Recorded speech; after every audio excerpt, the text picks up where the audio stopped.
ఎలక్షన్ల 65 లక్షల పేర్లు వెల్లడించండి. బీహార్ ఓటర్ లిస్టులో పేర్లు తొలగింపుపై ఈసీ సుప్రీంకోర్టు ఆదేశం. ఈ నెల 19న కారణాలతో పాటు బహిర్గతం చేయాలి. రేడియో, టీవీ, పత్రికల ద్వారా ప్రచారం కల్పించాలి. 22 నాటికి రిపోర్టును అందజేయాలని ఆదేశం. 65 లక్షల పేర్లు ఏవైతే ఉన్నాయో అంటే బీహార్లో ఓట్ల తొలగింపు సార్ అని తీసుకొచ్చిండ్రు, ఎస్ఐఆర్ అని. ఈ ఎస్ఐఆర్ తీసుకొచ్చి ఓటర్ల సవరణ పేరుతోటి 65 లక్షల ఓట్లను తీసేస్తున్నారు. తీసేస్తే ఎందుకు తీసేస్తారు, ఏం కథ అని చెప్పేసి నిన్న మన అంటే రాహుల్ గాంధీ కూడా నిన్న దీనికి సంబంధించి చెప్పిండు. అంటే వీళ్ళందరూ కూడా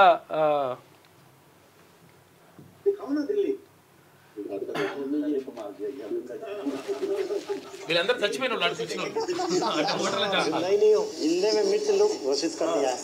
तो पता कैसे लगा आपको? वोटर लिस्ट चेक किया गया, पता चला कि नाम ही नहीं। तो फिर आपने चेक किया, नाम क्यों नहीं है? पता लगा कि भैया मर गए, मार दिया, इलेक्शन कमीशन ने मार दिया जी। आपको क्या लगता है, आप जैसे कितने लोग हैं? గమ్మత్ ఏంటంటే శేషన్,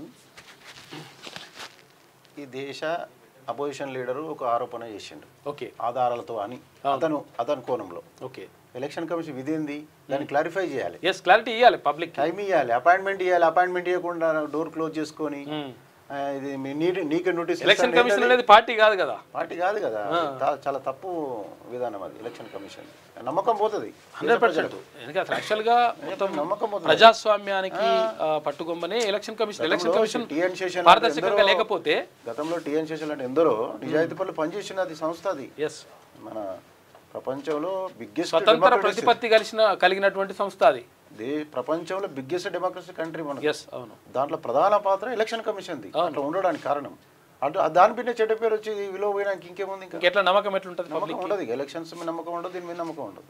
అందుకే అందరూ ఏమని చెప్పారు, ఈ ఈఎంఈలు వద్దు, ఈవీఎంలు వద్దు, ఈవీఎంలు వద్దు, తర్వాత డైరెక్ట్ బ్యాలెట్ కావాలని చెప్తున్నారు. ఓటింగే కావాలి, కూడా కరెక్టే అనిపిస్తుంది. అవును. ఓట్ చోరీపై బీహార్ నుంచి రాహుల్ ప్రజాపోరు. ఓటర్ల జాబితాలో మరణించిన, వలస వెళ్లిన, ఇతర నియోజకవర్గాలకు మారిన ఓటర్ల పేర్లను ఎందుకు వెల్లడించడం లేదు? బీహార్ ఓటర్ జాబితా నుంచి తొలగించిన 65 లక్షల పేర్లలో 22 లక్షల మంది మరణించారని ఈసీ చెప్పింది. మరి ఈ 22 లక్షల మంది పేర్లను బూత్ స్థాయిలో ఎందుకు ప్రదర్శించలేదు? తొలగింపునకు కారణాలు జిల్లా రిటర్నింగ్ అధికారి ఆఫీసు తర్వాత పంచాయతీ కార్యాలయాల నోటీస్ బోర్డుపై ఉంచాలని చెప్పేసి సుప్రీంకోర్టు చెప్పింది. చెప్తే కరెక్ట్గా ఉంటుంది. ఒకవేళ చచ్చిపోయారని పెట్టు అలా గ్రామ పంచాయతీల కాడ పెడితే అరే మేము ఎట్లా చచ్చిపోయినారా అని చెప్పేసి వాళ్ళ ఆత్మలన్నీ వస్తాయి, లేకపోతే మనుషులన్నీ వస్తారు. లాస్ట్కి చచ్చిపోతే ఆత్మలు వస్తాయి కదా. ఒకవేళ ఏంటంటే ప్లాన్గా ఈ ఓట్లదంతా మీరు గమనించాలి, అర్బనైజ్ దగ్గర చేస్తారు ఇదంతా, విలేజ్ లెక్క చేయకుండా. ఎందుకంటే పట్టణాల్లో చేస్తే ఏమైతే పట్టణాల్లో పక్కోలు తెలియదు కదా. ఏంటంటే ఒక 5 yearsలో ఒక 2-3 ఎలక్షన్స్ వస్తాయి, మున్సిపల్ ఎలక్షన్స్ వస్తాయి, సిటీలో ఈ ఎలక్షన్ ఎంపీ ఎలక్షన్ వస్తాయి కదా. ఒక ప్రాంతం నుంచి ఇంకో ప్రాంతానికి 15 to 20 మైగ్రేట్ అవుతాయి ప్రతి 5 yearsకు. అవును. సపోజ్ హైదరాబాద్ ఉంది, ఉప్పల్లో ఉన్నాయని ఎల్బీనగర్ పోతాడు, ఎల్బీనగర్ రాజనగర్ పోతాడు, రాజనగర్ అక్కడ పోతాడు, కుక్కడపల్లికి, అక్కడ ఇక్కడ తిరుగుతారు. అందువల్ల 50-20% అందులో చేయగలుగుతారు. ఇది అందుకే టౌన్లలో ఇప్పుడు రాహుల్ గాంధీ గారు చేసింది బెంగళూరు ఎట్లా పెట్టిండు, మధేపుర ఎందుకు పెట్టిండు అంటే ఇది ప్లాన్. అది చేస్తారు. ఇది సిటీలలో ఈజీగా గతంలో మన పల్లరాజేశ్వర రెడ్డి గారు ఎమ్మెల్సీ ఎలక్షన్ అప్పుడు కూడా ఇదే చేసిండు. ఇంజనీరింగ్ కాలేజీల పిల్లల్ని తీసుకొచ్చేసి నల్గొండ టౌన్, బోనిగ టౌన్ లో చేసిండు. ఇట్లా చేసిండ్రు. అది ఇట్లా చేయగలుగుతారు. అది 100% చేసి ఒక గుడిసెలో 87 ఓట్లు చేసిర్రు. అదే చెప్పు, మామూలుగా కాదు, అట్లా మా దగ్గరనే చేసిర్రు. ఓట్ చోరీపై బీహార్ నుంచి రాహుల్ ప్రజాపోరు. ఓటర్ అధికార యాత్ర ఈ నెల 17న ప్రారంభం. ఇండియా కూటమి నేతలతో కలిసి రాష్ట్రమంతా పర్యటన.